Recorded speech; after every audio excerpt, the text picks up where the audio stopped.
My name is Dipak Patel. I'm the Minister of Trade Industry in Zambia. Maybe I could start, Mr. Patel, by describing the recent experiences that I had in Katete in the Eastern Province, where we went to talk to cotton farmers. They were saying that they were paid below the cost of production, and some of the time the company was paying them for grade B or C cotton when they were convinced that it was grade A cotton. The peasant farmers up in Katete and other cotton growers have a very valid point. We have got ourselves in a situation where one multinational has captured the market of almost up to 80% of the cotton industry in the country. We are in a liberalized market, so it's difficult to impose strict rules to ensure that people are paid the right prices. So there must be some self-regulation. We are trying to talk to them. There's also the question of always threats from some of these multinationals that if they can't do the business in the way they want to do business, they're quite prepared to pull out. They use their monopoly very ruthlessly. Zambia now has one of the most open market economies in the world. Do you feel that it is actually benefiting its people? No, I think in retrospect we have made a very serious error in having done it too fast. It has collapsed our entire industrial base. It's opened up to imports. There's very little employment being created.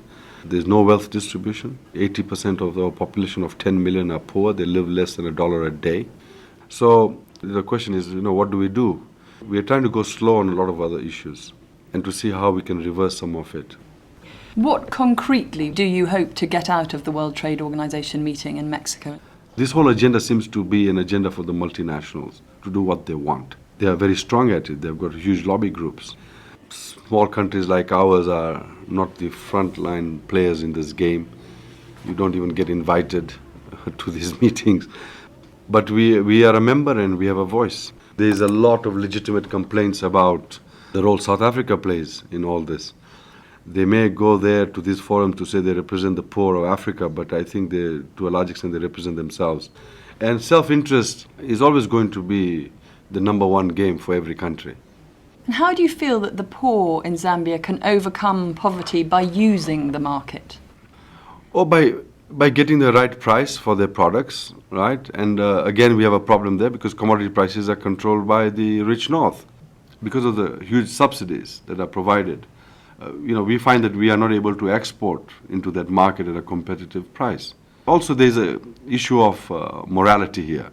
I've read some figures where is it $3 per cow per day subsidy in Europe and $1 a day for most Africans to live on. Would you say that you are a promoter of free trade or of fair trade? Well, I do believe that, total liberalization is legalized piracy, okay? That is my personal view about this whole business. I prefer fair trade.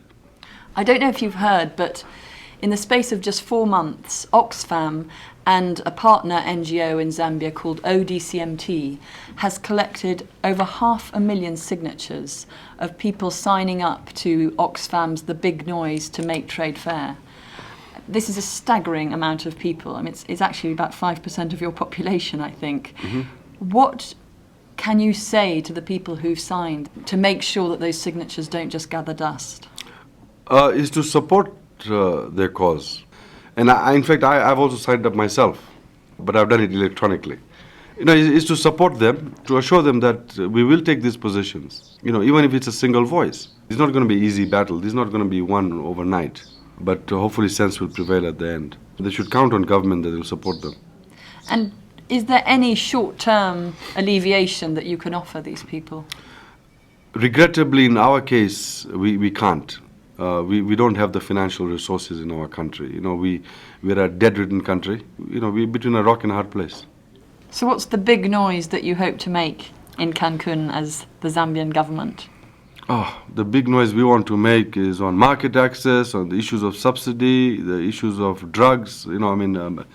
Get away from this whole issue of TRIPS, property intellectual rights. We simply can't afford the drugs at the prices they try to sell it to us. And people are dying. And that's the truth of the matter. I just hope that even the $15 billion that the United States wants to offer Africa over a 5-year period, we haven't seen the details of it yet. But we are expecting a lot of strings attached. And we must learn to play the game of give and take. And we, as Africans, can only play that game better if we stay united. If we as an African group talk to the rest of the world as an African group, then we got muscle. But if we talk to them as 40 different countries, then there's no muscle.